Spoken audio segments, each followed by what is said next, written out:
Ladies and gentlemen, you welcome to this edition of the 6 p.m. prime time newscast on Equinoxe television. We are broadcasting from Cameroon's economic capital, Douala. I am Babla Jonathan. In this edition of the news, we are going to make a zoom in on the socio-economic impact of the 4-year security crisis in the northwest and southwest regions of the Republic of Cameroon and in Banga in the Mongo Division littoral region of the country. We're going to show you the ugly face of underdevelopment plaguing the municipality for several decades now, and for over 10 years, inadequate electric energy and water supply. Bad roads have been a major problem in that part of the country. Stay with us.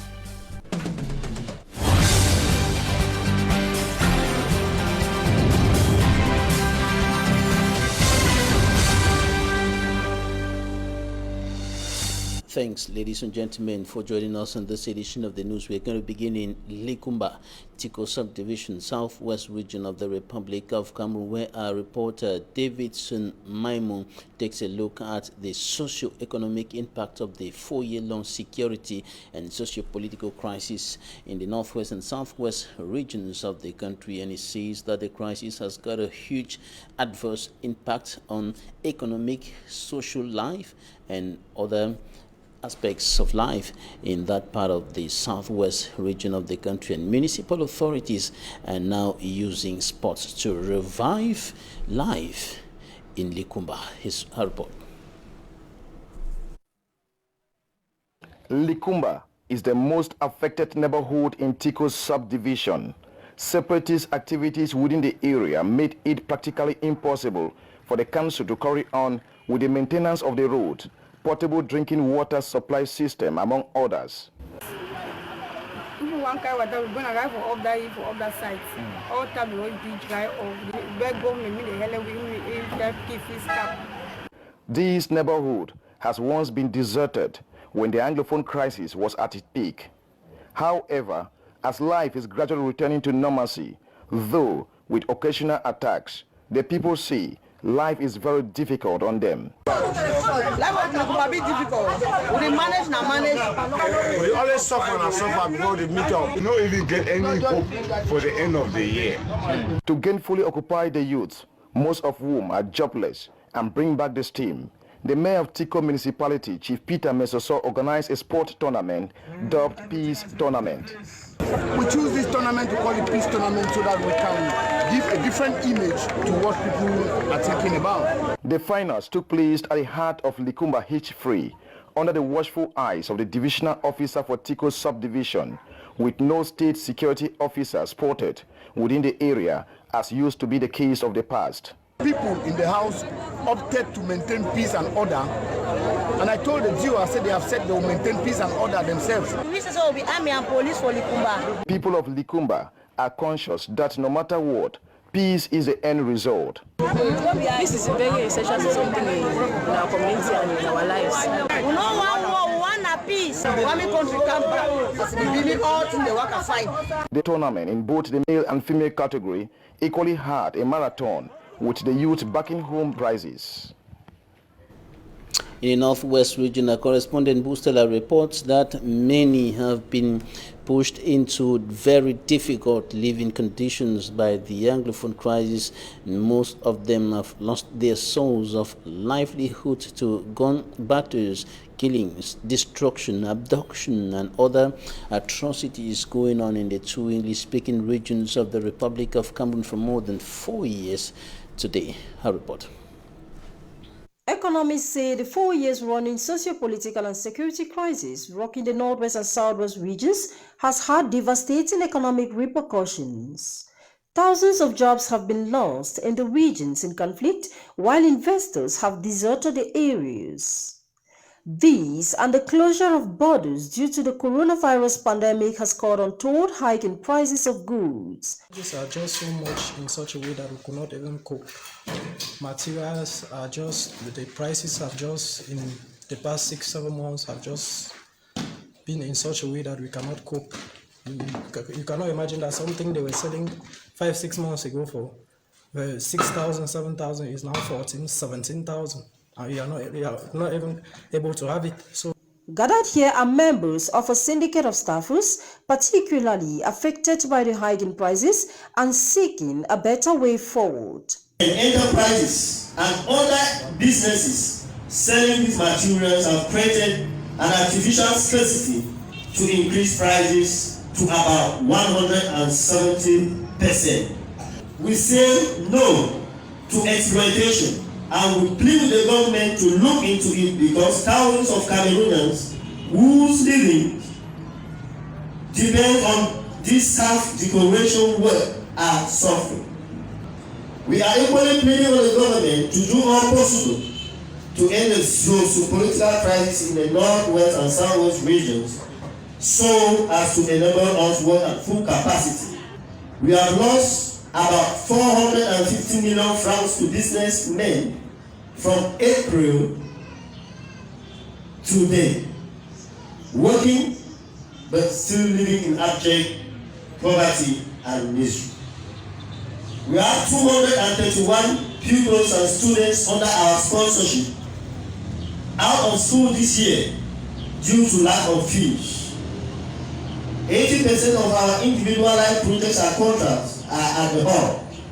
420 staff families are unable to feed well and to get proper health care and other social amenities as before.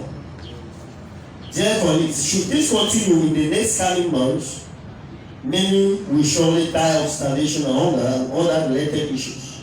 During their meeting in Bamenda, they also urged government to regulate prices of goods by setting up a price control committee. Staffers are the technicians behind designs like these. Without them, such finishing in buildings cannot be achieved. And some peace crusaders are now using sports to mitigate the impact, the adverse consequences of the Anglophone crisis and the COVID-19 pandemic on the people of Limbe, the southwest region of the country. And of course, the impact has been very devastating, even on the morale of the people, so to speak. And now the sports walk organized in the town of Limbe by some crusaders led by Anglophone Jr.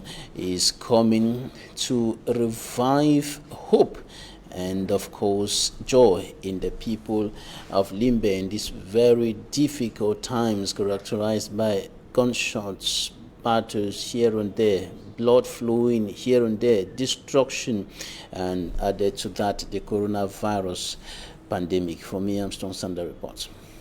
The health and fitness campaign, according to organizers, the Anglophone Sports Academy and partners, aims at sensitizing the population on the dangers of heart-related disease. Born in a year marked by a global pandemic, which has left a devastating impact on the wellness of the population, the Limbe Walk for Life will run between December 16 and 19, 2020 in the seaside resort city of Limbe. An exercise which will be accompanied by a free screening for illnesses related to the lack of physical activities like hypertension, diabetes and obesity in all the 3 municipalities of the city. Speaking at a press conference in Limbe, the president and organizer Henry Anglophone Jr. revealed that the committee is ready to screen at the very minimum 1,000 people for diabetes, obesity and hypertension based on the turnout on day 1, given that extra resources are available to do more. These diseases we have hypertension, obesity and diabetes. We are going to commence this health campaign targeting the population of Limbe 1 on the 16th, the Limbe community field. On the 17th, we will be taking the health campaign to Limbe 2. On the final day, we will be attending to our home subdivision, which is the Limbe 3 subdivision. In terms of accessibility, the most difficult. An assertion confirmed by Dr. Ekiti Martin of the Grey Lab, which is a technical partner. The press conference also revealed that the Limbe Walk for Life will have as a distinguished patron the Prime Minister Head of Government, Chief Dr. Joseph John Guti. In the report coming up next, we're going to take a look at the problem of the fact that waste is not systematically recycled in Cameroon, coupled with indiscriminate waste disposal, posing a serious problem to the environment in the country. And stakeholders are now fine-tuning strategies on how to better enhance the recycling of industrial waste, in particular in the country, in order to avoid the devastating consequences that go with the disposal of such waste by industries, companies in the country. Charles Kmer reports. Be it organic, plastic or electronic garbage, Cameroon is facing major challenges in the recycling of its garbage. Even for big industries, recycling garbage has become very difficult because the law stipulates that every industry should recycle its garbage by paying taxes, which has become a nightmare for many. The Cameroonian law demands that every company fabricating plastic paper should find a service provider which will help in the recycling of the garbage. No, but the same law imposes taxes on the manufactured products, which means these companies need to pay a service provider and also pay taxes, which amounts to double transactions, making it so difficult for companies to keep up. The solution will be to review the law on the management of garbage, notably making it very clear for industries and finding ways of moderating the taxes paid by these companies. This could be done through subventions or a temporary non-payment of taxes on the importation of equipment and machinery in charge of garbage recycling. The government can introduce subventions to struggling companies or reduce the taxes on recycling machinery which are used by these companies. But recycling demands a lot of funding, which companies in Cameroon do not obviously have as compared to the volume of the different type of garbage in the country. With the penetration of technology in Cameroon, electronic and electric garbage has become a preoccupation for the environment and the health of the population.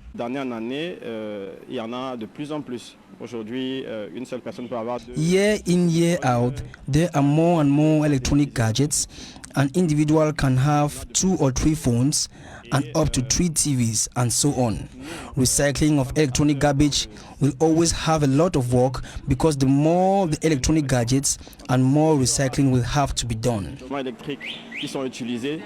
Plus on aura du boulot, parce que notre travail c'est de récupérer ces équipements qu'elles arrivent en fin de vie pour un traitement écologique. The solution to the question of means is that companies in charge of recycling garbage are associating their efforts to find the necessary resources, solutions, and are negotiating with public authorities on questions of guarantee. This is one of the ideas behind the open door on finding solutions on the recycling of garbage at the GCAM. Present at this meeting were experts and administrative personnel whose sole objective is to find solutions in helping Cameroon recycle the 6 million tons of garbage it has per year by creating employment opportunities and by fighting against pollution in the environment.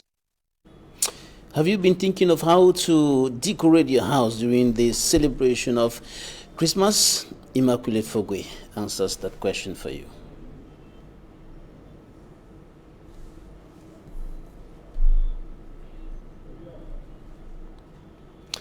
Immaculate Fogwe, in the report coming up next, is going to be presenting to us various decorations and gadgets found on the market, gadgets which you can use to decorate your house during this festive season of the year. Christmas is not far from us. The celebration of the Feast of Nativity, the birth of Jesus Christ, Savior of the world. And Immaculate Fogwe tells us just how you can decorate your house this Christmas season. Few days to Christmas. Civil markets and every available space are now flooded with artificial Christmas trees and other decorative accessories. We are in Chinatown, Aqua, in the Douala 1 municipality. We have all types of accessories ranging from garlands, wrappings, swags, poistiers, candles, Christmas tree, ornaments and wreaths. The prices of the items vary depending on their sizes. We sell the small ones for 4,000, medium 7,000, and the bigger ones for 18,000. Now is the right time for you all to illuminate your houses with these decorative Christmas ideas, which are now available in markets. For families who do not have time to decorate their Christmas trees, there is an opportunity for them to buy one already decorated. Christmas trees are decorated differently. It depends on the theme given to us by our customers. We use different colors so as to make it beautiful. Christmas decoration has become a tradition in many homes in Cameroon. Now we take you to Mbanga in the Mungo Division, littoral region of the Republic of Cameroon, and there we're going to show you the ugly face of underdevelopment. Several underdevelopment challenges plaguing the municipality, from inadequate water or potable water and electric energy supply to bad roads and many other social problems affecting the locality of Mbanga. Innocent as it has more. Close to 10 years today, the town of Mbanga in the Mungo division of the littoral region has been suffering from water deficiency. Epileptic electricity supply and the deplorable township roads are added problems endured by the population. Particularly, we have no water in Mbanga, permanent water in Mbanga.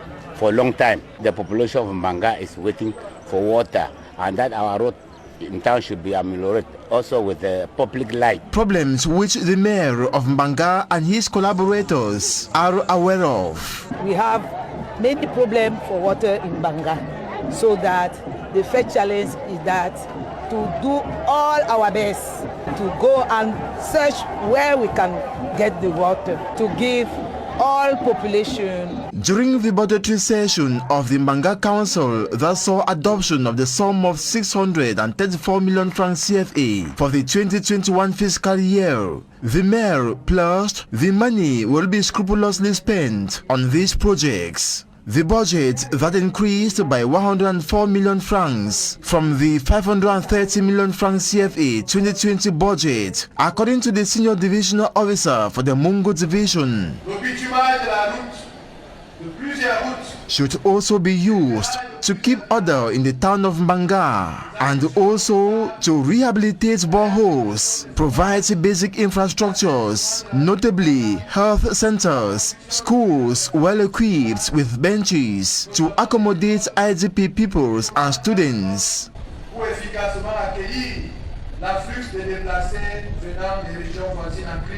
Particular focus, he knows, should be on hygiene and sanitation campaigns.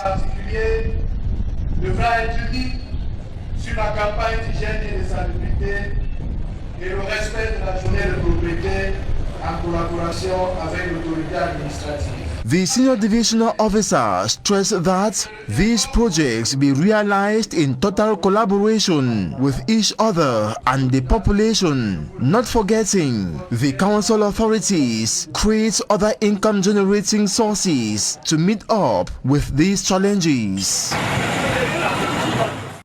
And latest news streaming into our newsroom from the southwest region of the country indicate that the road entering the regional capital Buea has been blocked by a group of men, and of course all vehicles moving into Buea are on a standstill, and those moving out of Buea also on a standstill, and we hear security forces are heading to the area where the road is blocked, and that is they are moving there to make it once again usable. The road can no longer be used as of now by commuters because of the young men who have blocked the road, and this is within the framework of the 4-year-long crisis hitting the northwest and the southwest regions of the country, and the situation has continued deepening for over 4 years. Now we shall be giving you updates on this in our subsequent news editions. Now out of the country, Islamist militants from the Boko Haram terrorist group in Nigeria say or claim that they are responsible for the abduction of over 17 people in Katsina, and of course in Kenya the country says that it is putting in 48 billion francs CFA for the purchase of COVID-19 vaccines, while in the United States the vaccination is already ongoing. A roundup of world news with Charles Kamer. The Islamist extremist group Boko Haram has said it was behind the kidnapping of hundreds of school pupils in northwest Nigeria. The announcement represents a worrying sign that the jihadist group has extended its influence in the region. In a 4-minute audio message, a man claiming to be Boko Haram leader, Abubakar Shekau, says the attack was against Western education. Children as young as 10 years old are amongst those missing. The governor of Katsina State has said 333 boys are still unaccounted for, but they are in negotiation to rescue the pupils. The attack in President Muhammadu Buhari's home state follows fierce criticism of government's record on security. Boko Haram have waged a brutal insurgency since 2009, mostly focused in northeastern Nigeria. The conflict has led to tens of thousands of deaths and displaced more than 2 million people. In Kenya, government has ordered 24 million doses of COVID-19 vaccines. Public health authorities say the country will spend 10 billion Kenya shillings, about 48 billion francs CFA, for the vaccines. Government estimates that the vaccination will cover 20% of the country's 52 million population. The anti-COVID-19 vaccine will target in priority frontline workers, the elderly, and those with underlying conditions. The same can also be said for the United States, which has already spent $2 billion in producing 100 doses of Pfizer BioNTech COVID-19 vaccine, which is already being administered in the US. The COVID claimed 3,103 deaths in a single day, killing more people than the D-Day battle and the Pearl Harbor attack in American history, and is only expected to get worse. But this Pfizer BioNTech vaccine has given Americans hope to cling on. The US approved the Pfizer BioNTech COVID-19 vaccine on an emergency basis. This decision makes the US the 6th country to authorize the vaccine, following similar action by the UK, Canada, Bahrain, Saudi Arabia, and Mexico. And that's it for the first part of this newscast. Talking Point is up next.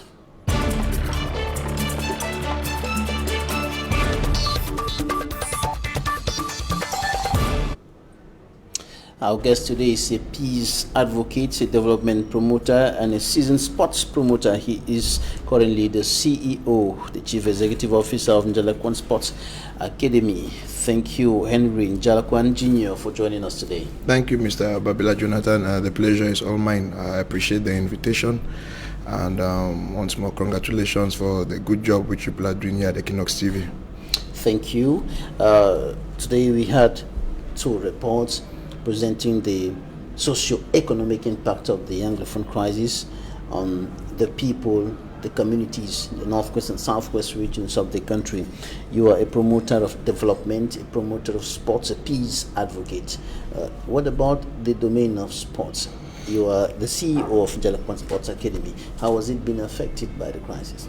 Yes, while we may be an apolitical institution, we cannot be indifferent to what is happening in our region, the southwest region where we are based, as well as the northwest region with whom we are very close to.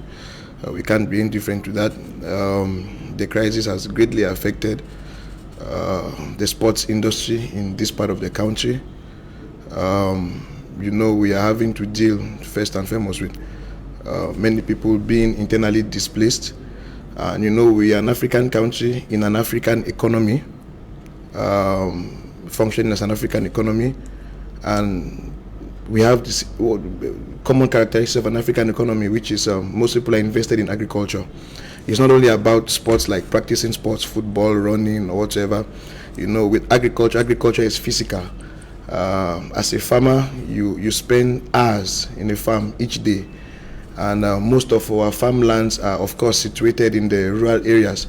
and most of these people have had to flee from their these areas. They had to flee from the fighting and come to safer centers. Exactly. And that in itself has hampered them from practicing this regular physical activity. You will not expect a farmer who spends 5 to 8 hours on average every day on his farm to still get up in the morning and run for 2 kilometers. I think the farm work in itself is sufficient to stay active. So naturally there has been a drop, not only in organized sporting activities. We had the unfortunate incidents that happened with a couple of sports teams, particularly the sports team from the University of Boya, I think a couple of years ago, while preparing for the University Games. We've also had other sporting institutions that have been generally affected by this. In the Southwest, we've had to change the functioning of our football league.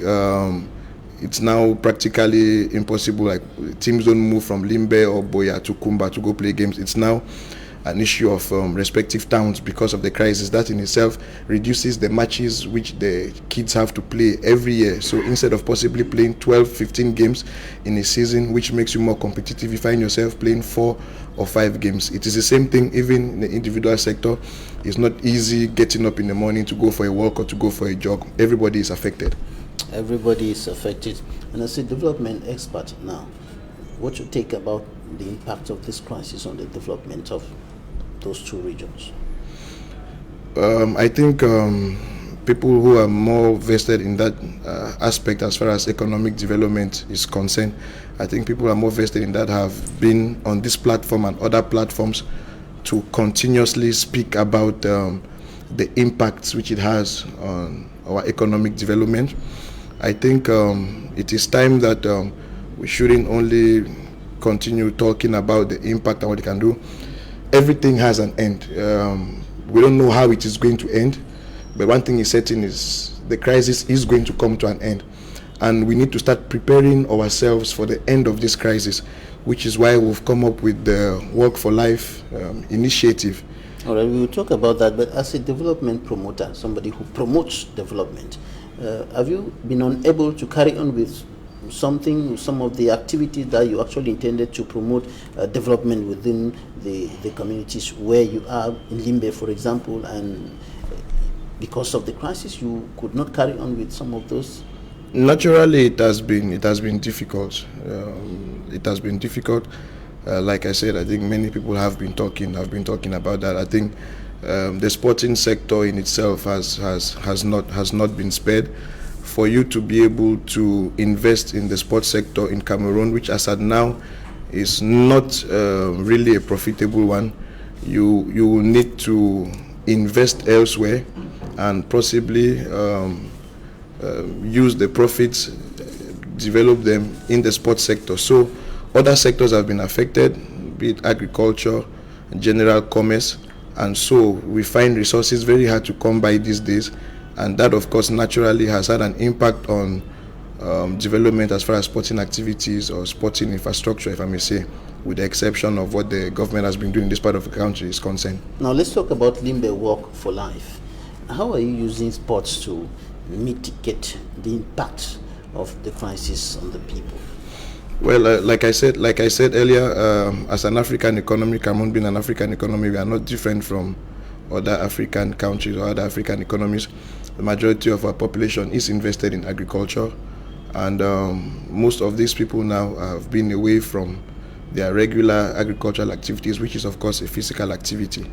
So as far as sports is concerned, not only with the socio-political crisis which we've had for the past 4 years, we've also had the COVID-19 pandemic this year, which in addition to the socio-political crisis which we are facing in this region, caged us more at home. We found ourselves facing long periods of lockdown, people scared going out, not only because of the political tension, but for health reasons. Many of us found ourselves indoors, and we lost some of our regular habits, like going out for a stroll or going out for a jog or practicing sports with other people. So naturally, Because of this, as the doctors will term it, it exposes us to a risk of a sedentary lifestyle, which is then why the Work for Life has come, to remind the population on the importance of physical activity on overall health and well-being and the diseases we can avoid by practicing regular physical activity. All right, Work for Life. What's it all about? Just a walk around town? The Work for Life is more than just a walk. We've chosen the model of a sports walk to demonstrate, to sensitize, but it is more than that. You know, there are certain diseases which are directly linked to the non-practice or the inadequate practice of physical activity. I'm talking of diseases such as hypertension, diabetes, and obesity, of course. Those are diseases that we can naturally combat or control with the regular practice of sports or some other form of physical activity.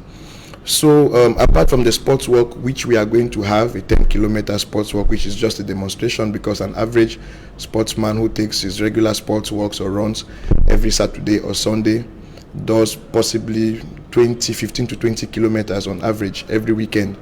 The sports walk we're going to have in Limbe on Saturday the 19th is just a demonstration, and just to remind people, and then we have fun together, walk, talk about sports, talk about other activities.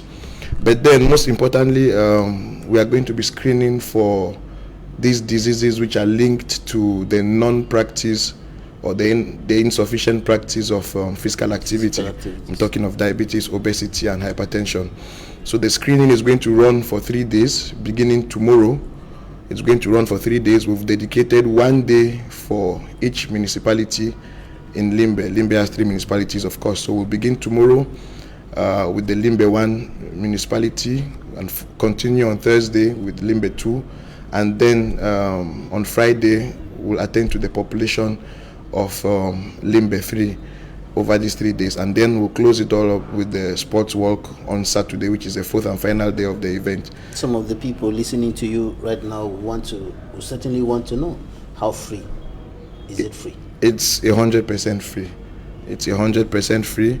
All you need to do is show up for screening. We have a team of volunteer nurses and highly qualified medical doctors who've committed to this event, and we've deployed appropriate resources to screen at least 1,000 persons each day, at the very minimum 1,000 persons each day in each municipality. It's a completely free initiative. At the end of the exercise, for those who will need to consult a medical doctor, there will be medical doctors who are going to be on site to consult those who will need medical consultation, and there will be, of course, medications for diseases which we can handle in the short term. All right, and the Prime Minister, Chief Dr. Joseph Janguti, has his son on the plow. Yes, with such an initiative, which we think is the first of its kind in our region, and I don't have any doubt that it's going to be with the characteristics we've had this year, with the virus and lockdowns and many restrictions we've had.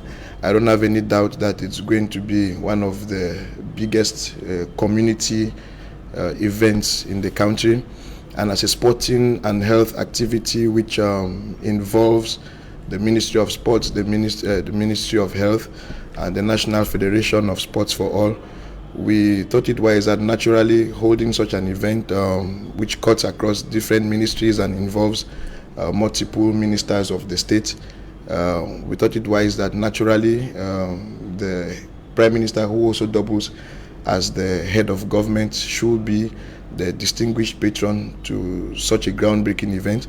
And the organizing committee would like to take this opportunity to thank him once more for accepting our proposal of being a distinguished patron to this event. Now, you're organizing this event, bringing together people within the context of the coronavirus pandemic and a security crisis in those 2 regions. What are the measures that you have put in place to make sure that the people who come for that event do not go back with coronavirus, or do not go back with one of the hands chopped off? First of all, I'll start with the health measures we've put in place. I think, first of all, we should call a spade a spade. Right now, there seems to be little or no restrictions to people sitting in bars, going to nightclubs, sharing drinks, and so on. So I think naturally there should be no problem with us sitting in an open space and getting tested for diseases which may cause us bigger problems in the future. You know, the issue of the coronavirus, it's people who suffer from some of the diseases I mentioned here who are more susceptible to catastrophic exactly really suffering from this pandemic. That being said, we've put in place measures. Like I said, it's an event which involves over 50 doctors and nurses. We have face masks which are going to be distributed. Of course, we cannot distribute face masks if thousands of people show up, which is why in all our sensitization campaigns we've advised every participant coming to come along with a face mask. And then there is going to be obligatory washing of hands and enough hand sanitizers that are going to be present and deployed regularly. As far as security is concerned, I think naturally, yes, we are in a crisis period, but I think after everything, we all know that Cameroonians are peace-loving people, and I can confidently say that everybody who can participate is looking forward to this event, and I see no reason why anybody in his right senses should disrupt an event which is intended to improve the quality of life of Cameroonians.